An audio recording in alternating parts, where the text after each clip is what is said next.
Dear students, college education online teaching में आपका स्वागत है। और हमारा टॉपिक है पंचायत समिति की समितियाँ। पंचायती राज अधिनियम में यह प्रावधान किया गया है कि पंचायत समिति अपने कार्यों का संचालन कुछ समितियों के माध्यम से करेगी। यानी पंचायती राज अधिनियम के अंतर्गत यह व्यवस्था दी गई है, यह प्रावधान किया गया है कि पंचायत समिति अपने कार्यों का संचालन है वो समितियों के माध्यम से करेगी। अधिनियम में निम्न 5 समितियों के संबंध में प्रावधान किया गया है, जिनमें नंबर 1 है प्रशासन एवं स्थापन, दूसरी समिति है वित्त एवं कर समिति, तीसरी समिति है उत्पादन कार्यक्रम समिति, और चौथी समिति है शिक्षा, जिसमें समाज शिक्षा भी सम्मिलित है, और पांचवी समिति है न्याय सेवा, समाज सेवा और सामाजिक न्याय, जिसमें सम्मिलित है ग्रामीण जल प्रदाय, स्वास्थ्य और सफाई, ग्रामदान, संचार और कमजोर वर्गों का कल्याण और सहसंबद्ध जो विषय है वो इसके अंतर्गत सम्मिलित है। तो इस प्रकार से पंचायत समिति की 5 समितियां हैं, उन्हें देख लीजिएगा। प्रशासन एवं स्थापन समिति, वित्त एवं कर समिति, उत्पादन कार्यक्रम समिति, शिक्षा जिसमें समाज शिक्षा सम्मिलित है, और 5 समाज सेवा और सामाजिक न्याय, जिसके अंतर्गत ग्रामीण जल प्रदाय, स्वास्थ्य और सफाई, ग्रामदान, संचार, कमजोर वर्गों का कल्याण और सहबद्ध विषय सम्मिलित हैं। इन प्रत्येक पंचायत समिति में 5-5 सदस्य होते हैं। यानी प्रत्येक समिति है, इस प्रत्येक समिति के अंतर्गत 5-5 सदस्य होते हैं, जिनका चयन निर्वाचित सदस्यों में से निर्वाचित सदस्यों के द्वारा ही किया जाता है।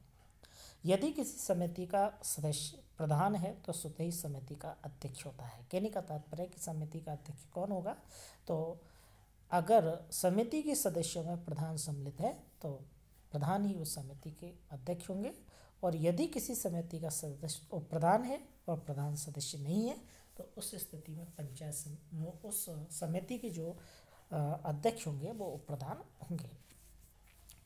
अब तीसरी स्थिति यह भी हो सकती है कि यदि प्रधान और प्रधान दोनों ही सदस्य नहीं है तो समिति के जो सदस्य है वो अपने ही सदस्यों में से एक का चयन समिति के अध्यक्ष के लिए करते हैं। तो कहने का तात्पर्य है कि समिति का अध्यक्ष कौन होगा, तो अगर प्रधान सदस्य है तो प्रधान अध्यक्ष होंगे, और यदि प्रधान सदस्य नहीं है वो प्रधान सदस्य है तो वो प्रधान उस समिति के अध्यक्ष होंगे।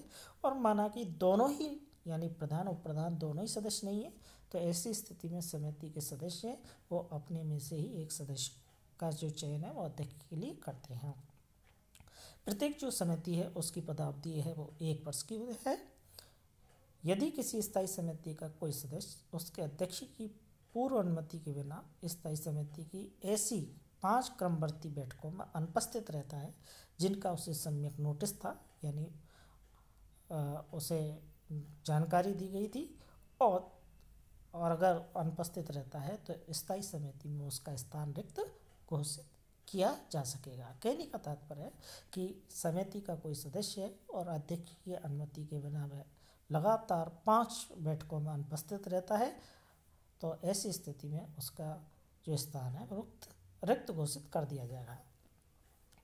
लेकिन यदि अध्यक्ष स्वयं इस प्रकार अनुपस्थित रहता है तो वह ऐसी अनुपस्थिति के लिए प्रधान का अनुमोदन प्राप्त करेगा, या यदि प्रधान स्वयं अध्यक्ष हो तो उसे पंचायत समिति का अनुमोदन प्राप्त करना होगा।